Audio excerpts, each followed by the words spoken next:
Wesley's Tasty Kitchen. Today we're making risotto mushroom rice. You need our barrio rice, which is a Italian style rice for use in risotto dishes. As you see, this is an empty container. I've already taken the 2 cups, measured it out of it, and have it over here to the side. Since we're making mushroom risotto, you're going to need mushrooms. I've got portobello, I've got white mushrooms, I've got an onion, I've also got some garlic I'm going to use. We're going to need chicken stock. And for finishing, we're going to need some Parmesan cheese. Chopped up the vegetables. So let's get cooking. And we're getting ready to saute them in the pot. So stay with me. Sauteing the vegetables.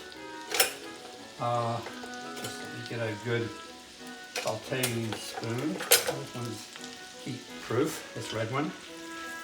So I'll use it. And you just basically want to saute these real good until they're kind of tender. Then we're going to add the rice in here as well. Now I've added 2 cups of the rice to the mixture, and we'll be sauteing it just to kind of give it a little bit of browning. Then I'll start adding the liquid.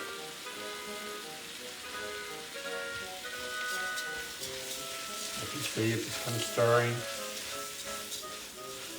And I'm just going to get a little bit of a toastiness to the rice for the risotto. And then, and I'm using olive oil today as far as the saute the onions and mushrooms and the rice in. So then we're going to start adding the chicken stock and some water. The chicken stock just adds a lot of flavor. You can use better than bouillon as well. I sometimes use that. Today I'm just going to use some low sodium chicken stock that I got at the store. Sometimes I use my own. I think I do have a little bit of my own outside, a little bit left outside. I'll mix the 2 of them together. One of the more difficult things, really it's not difficult at all, it just takes some patience.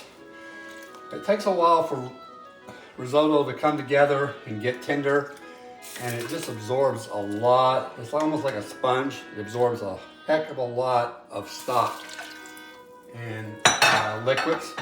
You have to cook it down and then cook it down 2 or 3 times until it comes to the right tenderness and until it's done. And so as you see, it's really kind of liquidy right now. We'll be cooking that out after a while, and then we'll have to add more stock and do that maybe 2 or 3 times until we get the rice just very tender. It's a very big rice, and it takes a while for it to really soften up and get tender.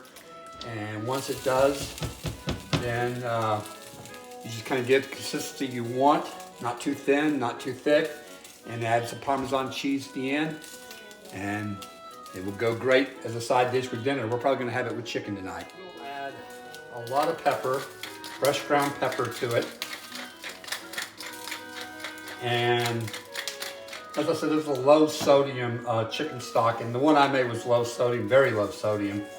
So I'll be adding a little bit of salt as well. This is a salt, pepper, garlic blend. Garlic is a good thing to add to it as well. I'm actually going to add a little bit of graduated, just pure garlic to it as well. Has a lot of flavor.